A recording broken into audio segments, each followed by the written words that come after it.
Sporting Journal Radio, presented by Onyx. But before we get into why we're up here and what's going on, there are a few things happened in the outdoor world in the past week, and obviously some of you may have heard about. I just want a question for the audience. So we were in a lot of shanties out there the last couple of days. Were there any women of the night? Was there any? We're marked safe from prostitution. Yeah, we were marked safe from prostitution while we were up here at Lake of the Woods.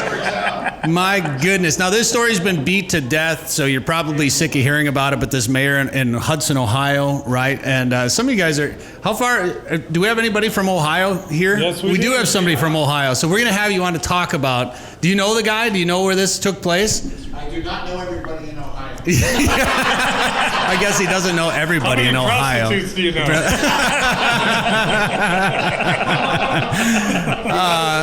I think that means 10. So the question I want to ask you, though, is what we've all been trying to figure out is why this mayor would go from fishing to ice houses to prostitution. Like, what is the lake? The lake that was in question, is that in a high hooker neighborhood? Is there is that a problem in that? Like, is it in the city? Like, we couldn't figure out why all of a sudden there'd be prostitution issues on this lake. So I'll tell you what, save the answer. We'll talk to you later in the podcast and later in the show to find out more about it. But what a crazy story. Well, the guy resigned. The mayor resigned, yeah. The mayor resigned. So gone. I don't know if you guys heard that, but that mayor resigned in the fallout of this situation. Got caught in a shanty. He might have got caught in a shanty.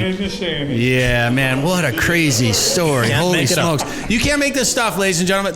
You can't make this stuff up. And one other story, I don't know if you guys heard about this one, but there was, what was she some sort of Washington representative. State representative? Yeah. So this woman in Washington, and I'll let you determine what her political affiliation is on your own. She determined that anyone in a kayak, a canoe, or a stand-up paddleboard would have to wear a life jacket, right? That's always a good idea. Yeah, I always recommend wearing a life jacket. Of course, it's safe. But this would be a law unless you're Native American. You would be exempt because, according to her, the Native Americans have been used to our cold water for eons. What? Wow. What? Just wow. I'm just gonna let that one sink in. I don't think that bill's gonna pass. Come on. Nothing would surprise me. Nothing surprises me anymore because our wolves are back on the endangered species list. Now, how did this? Come on. How did this happen? Just out of the blue, and you had to know it's constantly a fight in a courtroom somewhere. There's constantly somebody trying to sue the federal government about wolves in the lower 48. So ruling came down this last week that aside from Montana, Idaho, Wyoming, and New Mexico, all the wolves in the lower 48 would be back on the endangered species list. So obviously we don't agree with this. I know our state's game managers would like to have control of the game animals or the animals in general in their state. Minnesota's got a plan to manage wolves, and obviously our population is recovered, but somehow they're back on the endangered species list, and that could be a year-to-year thing. I don't know. We'll find out.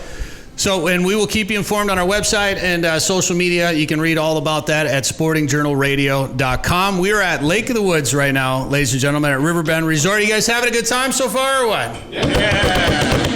Live studio audience, ladies and gentlemen, this week. So we got a whole bunch of people we got to get to. So we're going to take a quick break. We're going to come back and we're going to talk to some of these people up here and talk about the fishing. We'll even give you a fishing report. Joe Henry is with us, ladies and gentlemen, from Lake of the Woods Tourism.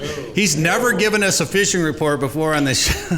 First time on the show, right? On this show. We were trying to figure out, I think it's 400 times or something he's been on our show doing fishing reports with us. So we will talk about what the fishing was like up here on the show. And don't forget, if you missed Prairie Sportsman, the new Prairie Sportsman that aired here this past week, check it on a PBS station near you, or you can watch it on the brand new Prairie Sportsman YouTube channel. It was our trip to Lake of the Woods last summer, Dan and I and the Amundson family trip, and then we had just an amazing Veterans Memorial tribute that we put in the show as well. Find it right now on the Prairie Sportsman YouTube channel, and then we'll have the promo of what you can watch on this this week's show, we did some spearing around Alexandria with some decoys that were made in the 1950s, and then we went to a museum in Alexandria, too, dedicated to fishing and boating.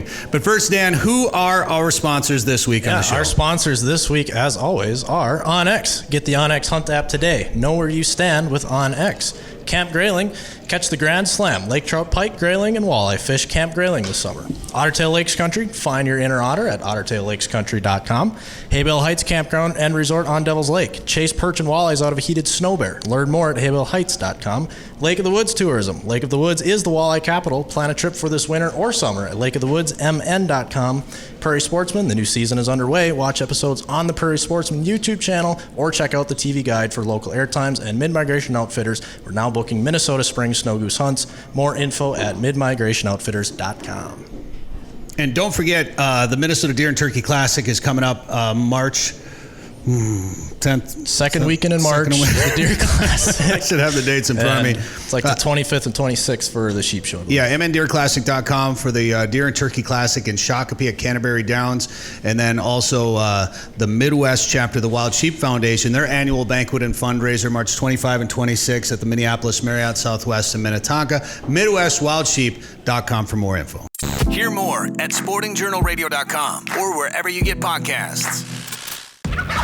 Don't miss the 2022 Minnesota Deer and Turkey Classic at its new location at Canterbury Park in Shakopee, March 11th through the 13th. This year's Classic features top hunting celebrities like Driven TV's Pat Nicole Reeve, Lee and Tiffany Lukoski of the Crush TV, and Melissa Bachman. Get your antlers scored, view more than 300 antler entries, and see the latest hunting products, plus a great lineup of lodges and outfitters. For complete details on the 2022 Deer and Turkey Classic, visit mndeerclassic.com.